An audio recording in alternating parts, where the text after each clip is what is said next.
Esto es El Mundo Ahora de France 24. Muchas gracias por elegirnos para estar informados. Yo soy Rosa Pérez Masdeu. Vamos con las noticias.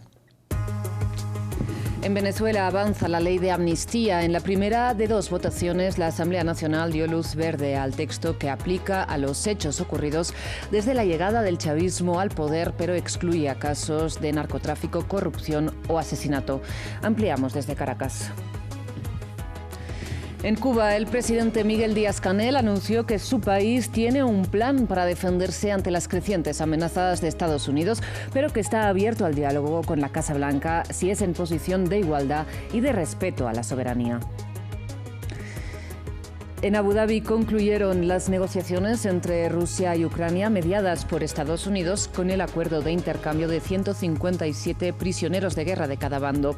Las partes acordaron nuevos diálogos próximamente mientras siga encallada la disputa territorial.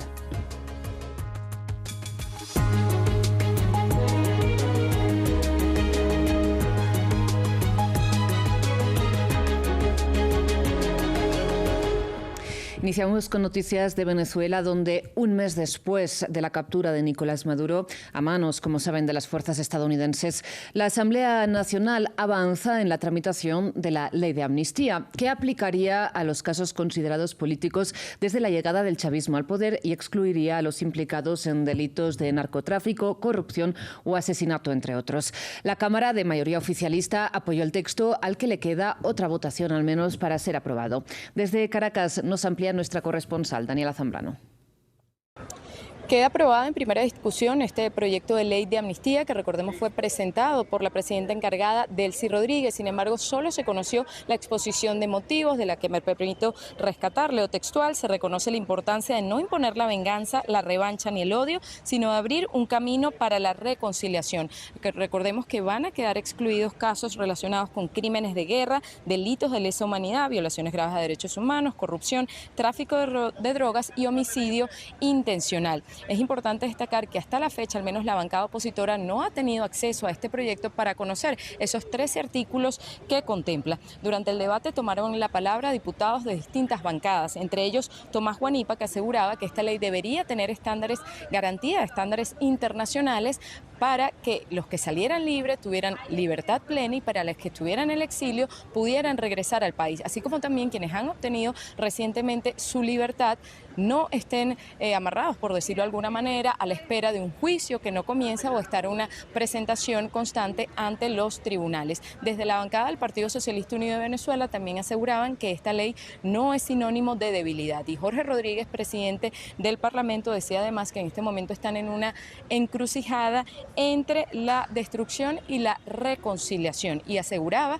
que esta ley iba a tener muchos obstáculos, pero le hablaba al chavismo y decía: hay que tragar grueso, pedimos perdón y debemos perdonar también. Es parte de lo que se vivió más temprano en este debate en el Parlamento. Ahora esta ley va a ser sometida a consulta pública y posteriormente en las segundas discusiones que se conocerán y se debatirán artículo por artículo antes de ser aprobada y enviada al Ejecutivo. Delcy Rodríguez ha pedido celeridad para su aprobación.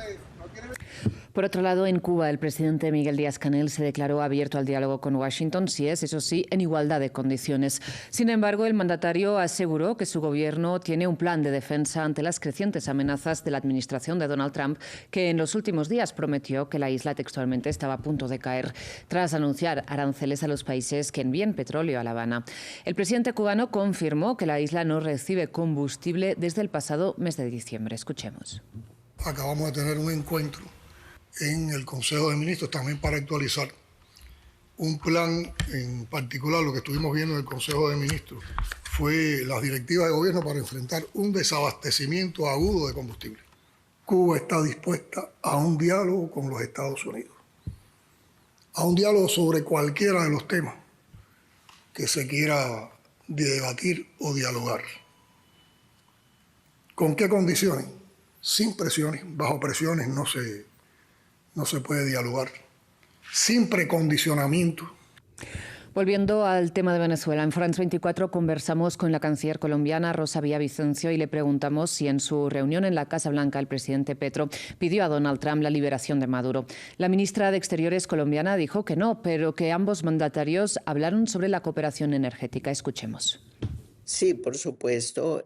Nosotros, como sabe, contamos con Ecopetrol y Ecopetrol ha avanzado mucho en la modernización de sistemas de tecnología para la creación de energías limpias, para la transformación también de derivados del petróleo. Y todo este conocimiento se ofreció porque nosotros podemos convertir el gas, del cual posee mucho Venezuela, en energía para que puedan hacer la extracción de petróleo. De Colombia vamos a Abu Dhabi, que fue escenario de una nueva ronda de diálogos trilaterales entre Estados Unidos, Rusia y Ucrania, que concluyó con un nuevo acuerdo de intercambio de prisioneros de guerra. De momento, la liberación de cautivos, como saben, ha sido el único punto de acuerdo en las repetidas reuniones para poner fin a una guerra que dura ya casi 4 años. Sin embargo, Volodymyr Zelensky anunció nuevos diálogos próximamente, mientras, sin embargo, no han trascendido avances en lo que sería la disputa territorial. Intercambio de prisioneros mediado en Abu Dhabi. La segunda ronda de conversaciones trilaterales entre Rusia, Ucrania y Estados Unidos concluyó en la capital emiratí, con 314 prisioneros de guerra liberados, 157 de cada bando, y con una visión conjunta entre las partes. Las negociaciones son productivas y pronto se reanudarán. No obstante, la cautela protagoniza cualquier conclusión. Un cierto indicador puede ser el hecho de que los instigadores de la guerra en Europa, desde Gran Bretaña, intentan obstaculizar constantemente este proceso, intentan constantemente interferir en él, y cuantas más tentativas de este tipo hay, más vemos definitivamente que hay progreso, que las cosas avanzan en una dirección buena y positiva. Sin duda no es fácil, pero Ucrania ha sido y seguirá siendo lo más constructiva posible.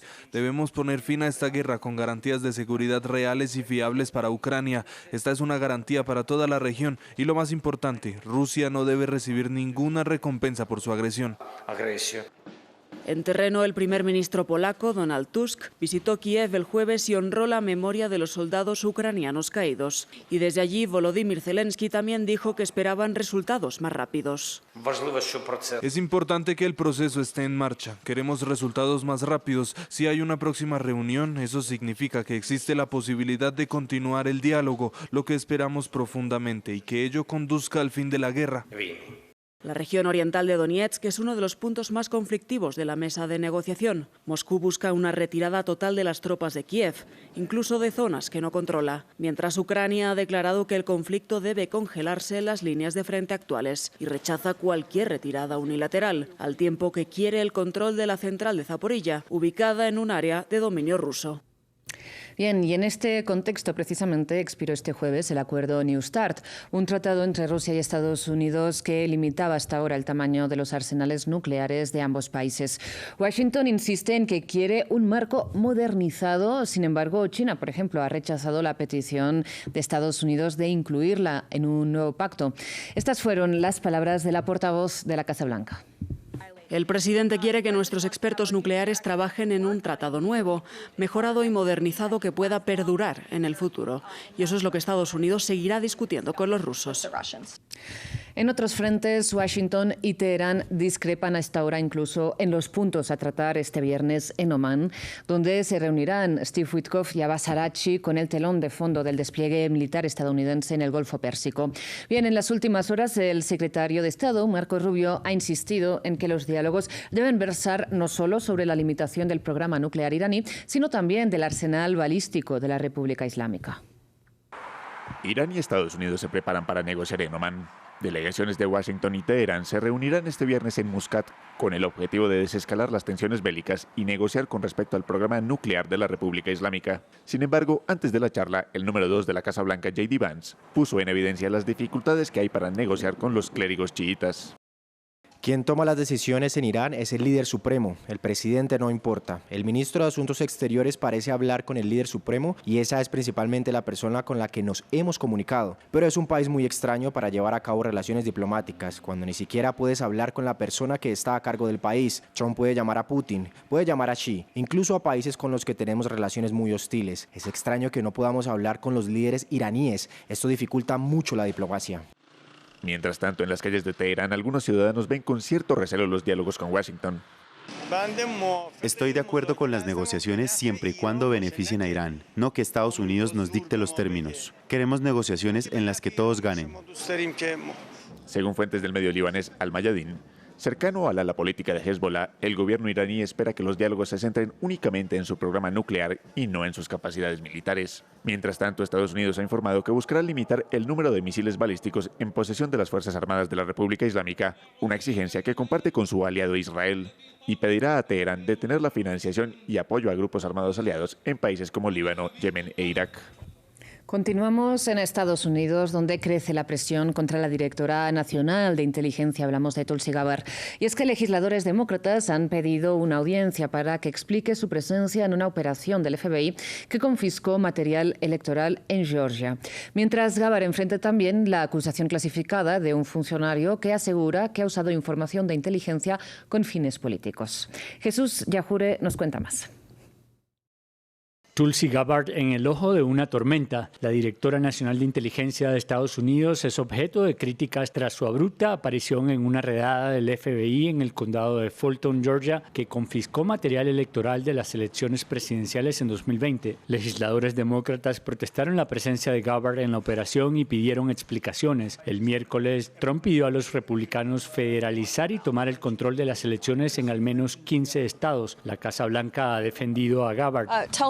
Tulsi Gabbard ha sido designada por el presidente para supervisar la integridad y la seguridad de nuestras elecciones estadounidenses. Trabaja directamente junto al director del FBI, Kash Patel. Se trata de un esfuerzo coordinado de todo el gobierno para garantizar que nuestras elecciones, una vez más, sean justas y transparentes en el futuro.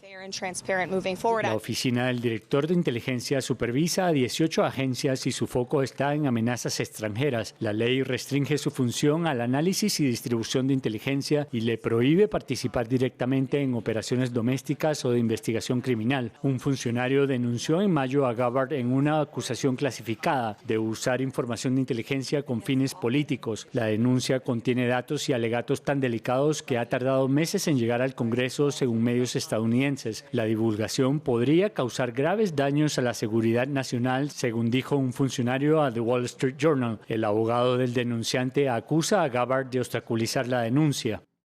Después de casi 8 meses de medidas ilegales para protegerse a sí misma, ha llegado el momento de que Tulsi Gabbard cumpla con la ley y revele toda la información al Congreso. La independencia y neutralidad del inspector general son inexistentes cuando la directora de Inteligencia Nacional se inmiscuye ilegalmente en el proceso. El abogado también dijo que estaba dispuesto a informar al Congreso sobre la acusación en una audiencia no clasificada si Gabbard no actuaba. Cerramos en Reino Unido, donde las nuevas revelaciones del caso Epstein ponen contra las cuerdas nuevamente a Keir Starmer por haber designado como embajador británico en Estados Unidos a Peter Mandelson. Si bien recordemos que el primer ministro británico ya apartó del cargo al diplomático en septiembre del año pasado por sus vínculos precisamente con Epstein, tras la publicación de los nuevos documentos estos días, Starmer ha vuelto a insistir en que desconocía la profundidad de los lazos entre ambos. Veamos. Keir Starmer intenta salvarse de los crecientes cuestionamientos por el nombramiento de Lord Mandelson. El jefe de gobierno respondió este jueves a las acusaciones de que, al tener información, obvió a propósito los vínculos del ex embajador del Reino Unido en Washington con Jeffrey Epstein.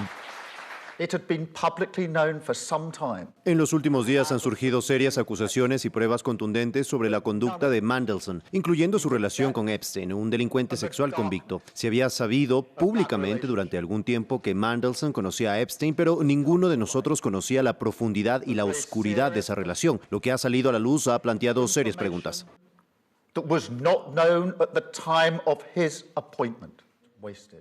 Además, Starmer utilizó su discurso para disculparse con las víctimas de Epstein, pero a pesar de su tono conciliador, el Partido Conservador asegura que no es suficiente y pide una moción de censura. Ahora depende de los diputados laboristas hacer lo correcto. Sé que muchos de ellos están horrorizados por lo que ha sucedido. Ahora podrían esperar que el primer ministro asuma la responsabilidad, pero sabemos que no lo hará. Así que les hago una oferta. Si quieren el cambio que saben que el país necesita, vengan y hablen con mis jefes de grupo y hablemos seriamente sobre una moción de censura.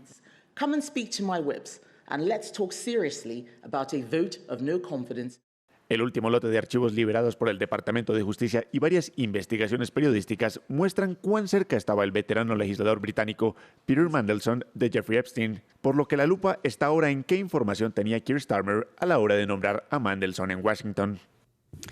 Muchísimas gracias por su atención. Hasta aquí las noticias y feliz tarde.